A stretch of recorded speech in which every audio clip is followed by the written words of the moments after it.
Scott, and you have seen senior leaders struggling with major disruptions over those 2 decades and, of course, with your career afterwards. What parallels do you see now with executives, senior leaders struggling or trying to figure out how to deal with AI? Yeah, I mean, I think that certainly, I think a lot of the same issues were thought about back in 2000, when the internet was exploding and valuations of internet companies were exploding.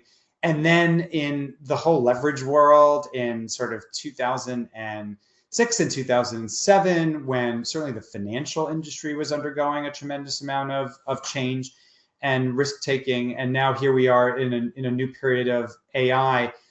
I think that what I've learned over the years is it's very difficult to predict exactly what's going to happen.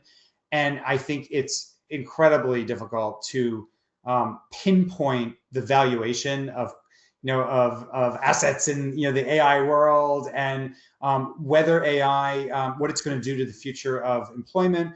Is it going to make us all more efficient? Is it going to be a loss of many white collar jobs? There's so many quintessential questions. And I think that you can frame those questions. You can start thinking about them individually.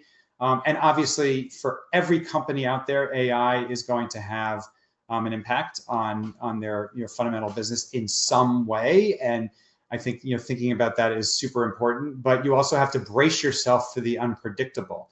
And I think that regardless of the business you're in, you have to just realize that there's a range of different ways that AI may be able to either help or potentially threaten you, and just be ready for those different scenarios, because it's just hard to know as something's like AI is evolving where it's going to land. So I think I'm out of the prediction business and more in the let's be thoughtful around the range of